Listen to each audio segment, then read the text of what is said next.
میرا ایک شاگرد ہے کراچی میں، اس کے مسجد کے ساتھ ایک عورت تھی، وہ لڑکیاں سپلائی کرتی تھی، کس قدر بدترین کام۔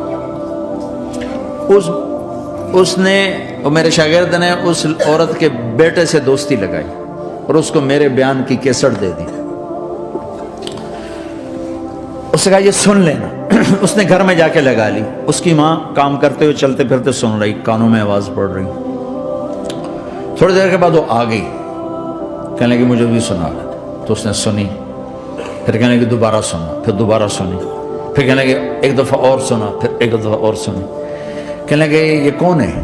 کہ پتہ نہیں کون ہے۔ کہ کس نے دی؟ کہ یہ مولوی صاحب جو مسجد کا، اس نے دی۔ تو اس نے بیٹے کو لیا اور مسجد کے دروازے پر آ کے، لوگ تراویح پڑھ کے نکل رہے تھے، انہوں نے کہا میں یہاں کے امام سے ملنا چاہتی ہوں۔ تو آ گیا، امجد نام ہے اس کا۔ کہا مولوی صاحب یہ کیسٹ آپ نے دی ہے؟ کہا جی۔ یہ کون ہے؟ کہ میرا استاد ہے۔ کیا نام ہے؟ طارق جمیل۔ کہ اس نے کہا ہے کہ جتنے بھی گناہ کرو توبہ کرو تو قبول ہو جاتی ہے، تو میری توبہ قبول ہو سکتی ہے؟ تمہیں تو پتہ میں کیا کرتی ہوں۔ کہاں بی بی توبہ تو سب کی قبول ہے۔ کہ اچھا پھر میں تمہیں گواہ بناتی ہوں، میری توبہ، میری توبہ۔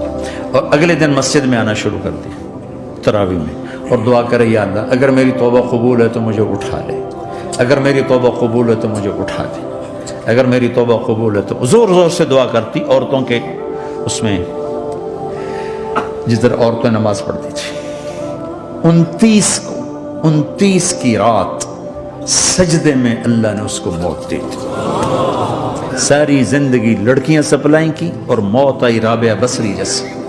توبہ ایسی چیز، اے اللہ میری توبہ قبول ہے تو مجھے اٹھا لے۔